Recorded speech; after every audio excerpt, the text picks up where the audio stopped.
Do you need a house? Got an idea? Did you know that in the Netherlands, a country where every piece of land is worth its weight in gold, architects have long learned to work with a lack of space? There, they built a student housing complex from shipping containers. It accommodates 1,000 apartments. In Shanghai, they built a farm from 78 containers. In Seoul, they transformed ordinary containers into cafes, shops, and a spacious lobby for a theater center. And even if you are not planning to build a business center, but are just thinking about your own home or simply want to impress your neighbors with a house that arrived from a seaport, this video definitely deserves your attention. And a pleasant bonus from me, life hacks that you can't do without. A container is a metal cube, and as is known, metal behaves differently in the desert, in the north, or in the tropics. If you are building in a region with frosts, insulation and sealing are not just a whim, but a necessity.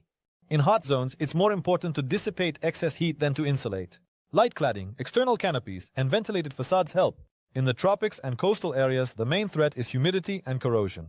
Here, proper ventilation and anti-corrosion coatings are the top priorities. Choosing materials, considering weather realities, and orienting the house according to the cardinal directions are small details that can make life inside unbearable or perfect. Purchasing a container is the first serious step in any project related to modular construction. At this stage, much depends on the scale of the intended project. The price for one container ranges from $2,000 to $6,000. The 40-foot high cube type is in the greatest demand. Its height is 9.5 feet, and the area is about 30 square yards. There is enough space to accommodate 1 or 2 bedrooms, a bathroom, and a combined kitchen and living area. Before purchasing, the container must be inspected, not hugged out of happiness. First inspection, then joy. We look for signs of rust, dents, cracks, and other damages. Pay special attention to the outer walls, corner seams, and floor. A critical element is the doors and locking mechanisms. Even the sturdiest looking container can be useless if the mechanisms jam. The doors should open and close easily, and the bolts should not stick. If it takes 2 people to handle them, that's already a warning sign. Before installing the container, the site itself must be prepared. It all starts with leveling the ground, then connecting utilities, water, electricity, and sewage. And only after this do they move on to the foundation. It protects the house from moisture, prevents corrosion, and ensures reliable stability. The container is attached to the base using steel plates. These elements guarantee a strong connection and prevent the structure from shifting even in strong gusts of wind. The type of foundation is chosen depending on the tasks. In the simplest cases, support posts are used. They easily handle the load if the house consists of a single container and does not include additional rooms. But if the project includes a basement and engineering systems, a full-fledged foundation will be required. Various foundations are used, from concrete blocks or supports made of specially treated wood placed directly on the ground, to deep basements for multi-level complexes of several containers. Container homes weigh relatively little. In most cases, a lightweight foundation, such as a strip or pile foundation, is sufficient. The container needs to be thoroughly treated before being installed in place. For example, removing light rust. For this, you will need baking soda and vinegar. Mix them until a thick, active paste forms. It instantly reacts with metal oxides. Apply the mixture to the damaged area and leave it for about 10 minutes. After that, gently remove the residue with a metal brush or a regular cloth. But for severe corrosion, mechanical or strong chemical rust converters will be needed. To remove old paint, a simple yet effective method will help. Heat the water, add a little household soap, and pour the solution onto the surface. Then cover the area with plastic wrap. In just 15 to 20 minutes, the paint will soften and can be easily removed with a spatula, without much effort and without toxic solvents. If there is a musty or chemical smell inside the container, don't panic, it's not the ghost of an old sailor. It's just that the container hasn't been aired out for a long time. Ordinary charcoal or baking soda will help. Place a bucket of charcoal or about 6 pounds of baking soda in the center. These substances absorb moisture and effectively neutralize foreign odors. After a few days, the air will become noticeably fresher. To install windows and doors in the metal walls of the container, openings are cut out. For this, an angle grinder, plasma cutting, and other cutting tools are used. However, each intervention in the integrity of the structure weakens it. Therefore, before cutting the metal, be sure to consult with an engineer. A mistake at this stage can result in serious costs, both financial and technical. The history of home construction from shipping containers began half a century ago when architects and designers started experimenting with the idea of reusing standard transport units. Initially, containers were used as temporary offices or emergency housing, but they quickly gained popularity due to their modularity, durability, and affordability. In the 2000s, a real boom began. In Europe, the USA, and Asia, the first full-fledged residential homes, student dormitories, cafes, offices, and even hotels made from containers appeared. The technology developed particularly actively in countries with a shortage of space and in disaster-prone areas where there was a need to quickly build affordable housing. Today, container architecture is no longer a marginal experiment, but a fashionable trend with its own styles, insulation technologies, engineering solutions, and design. Here are some of the most well-known houses created from these modules. This house, designed by James Whitaker, consists of 21 containers arranged in a star shape. Located in the California desert, it blends harmoniously with the surrounding landscape and is powered by solar panels. The Pacific Bean, a guest house created by architect David Lowe Rapp, consists of 5 shipping containers. The house is an hour's drive from Seattle and offers a secluded retreat with panoramic windows that allow you to enjoy nature. Casa Oruga in Chile is a caterpillar house. Designed by Sebastian Irarrázaval in Maingmaumo. It uses 12 shipping containers and it is located at the foot of the Andes. Its design follows the contours of the hill, creating a unique living space with a pool made from an open-top container. The family home, Lakeside House in Sweden, consists of 8 shipping containers and is located on the shore of Lake Mälaren. The house is set on stilts to protect against rainwater and combines industrial aesthetics with natural materials in the interior. Engineering networks are the heart of any home. They determine comfort, safety, and functionality. That is why all communications need to be planned in advance, down to the smallest details. Electrical wiring and plumbing pipes are most often laid either under the floor or above the ceiling. This method allows the container walls to remain intact and provides access to the communications during repairs. It is especially important to consider all future devices, air conditioners, solar panels, ventilation systems. Their connection needs to be planned at the project stage. If cables or pipes need to be run through metal panels, they must be protected. Direct contact with the sharp edge of the metal can damage the wiring. To avoid this, special protectors are used, flexible inserts that frame the openings. They can be made independently or purchased ready-made. And here's another practical tip. Instead of cutting the metal, use cable channels with a self-adhesive base. They attach directly to the inner surface of the walls and are easily concealed under the finish. This is safe, convenient, and does not compromise the container's airtightness. For a neat appearance, choose channels that match the color of the walls, making them almost invisible. 2 materials are used for creating the internal frame, metal or wood. A metal frame is easier to install and can be welded to the container's base more easily. To avoid losing extra inches of space, narrow posts are used, but a thermal break, a gap between the metal and the interior cladding, is always left. This prevents the formation of cold bridges and protects the structure from freezing. The floor inside the container is covered with durable marine plywood.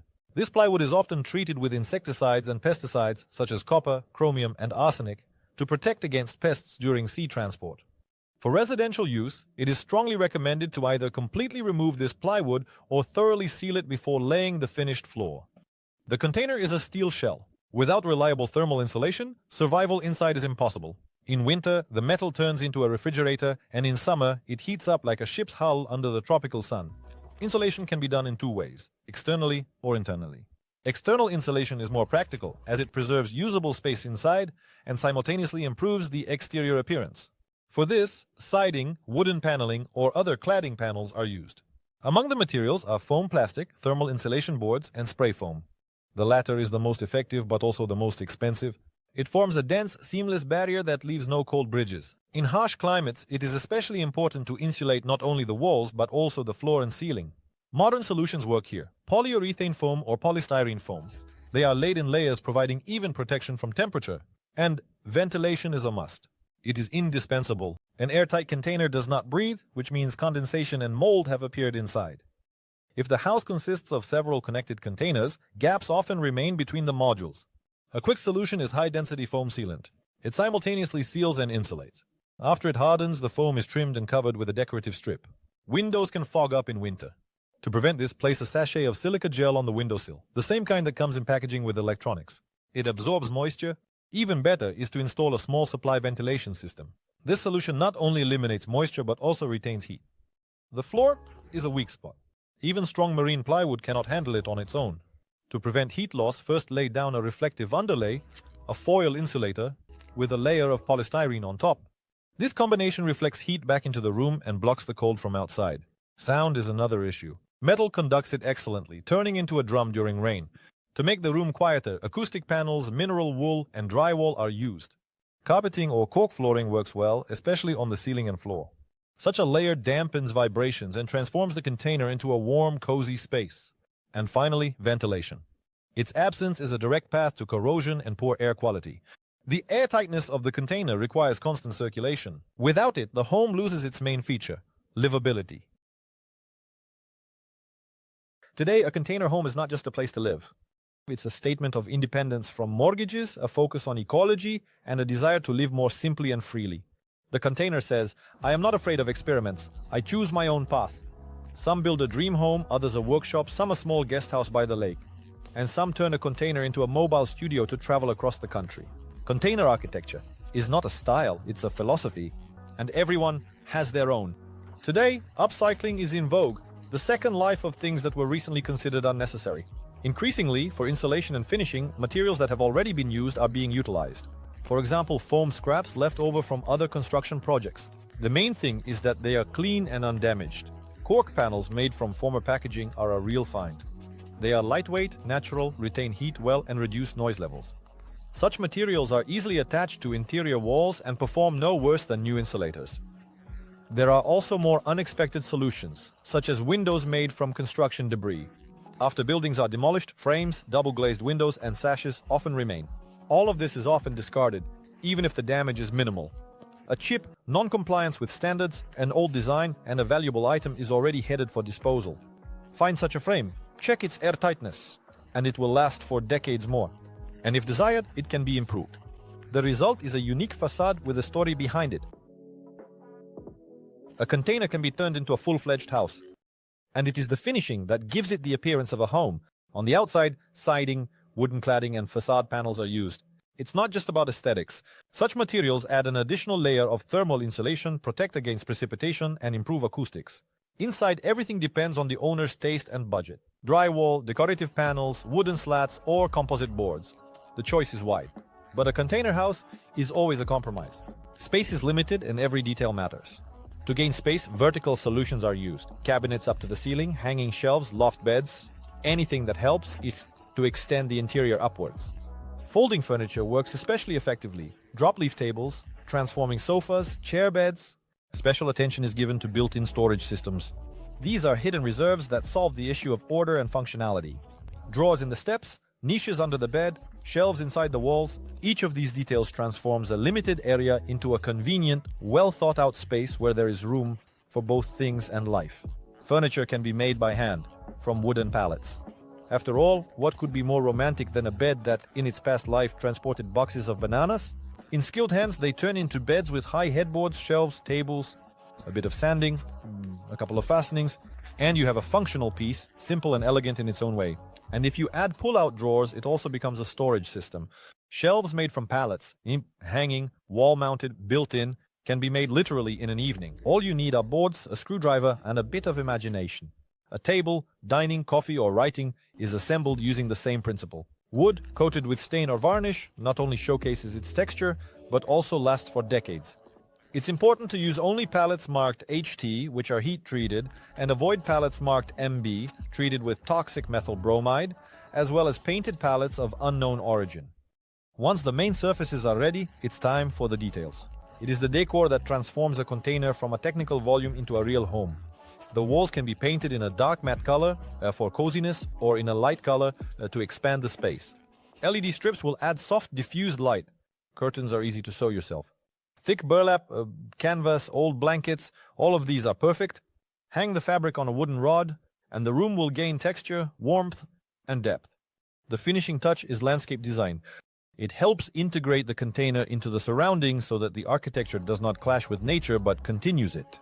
Paths, plantings, lighting, all of these unite the house and the plot into a single composition. This is where true coziness begins, with painting the walls, laying the floors, and the first interior details. One of the most important steps is to make the container home completely autonomous. It starts with solar panels. They are installed on the roof of the container or on separate supports nearby. In conjunction with batteries and an inverter, they provide the house with a stable energy source. Such a system allows independence from power grids. This is especially important in remote or hard-to-reach areas. For water supply, a well, a borehole, or a rainwater collection system will suffice. The latter can be equipped with filters and storage tanks to ensure reserve and cleanliness. Sewage is another key element. Here, septic tanks or biological treatment stations are used. Treated wastewater can be used for technical needs or safely discharged into the ground without disrupting the ecological balance. A container is not just steel, it's a blank canvas. Everything you invest, ideas, labor, warmth, will be reflected in every wall. And outside, a terrace, stars, and that very coffee in the mornings. What more do you need for a home made with love? Just one thing. Don't forget to consult with specialists to avoid disappointment.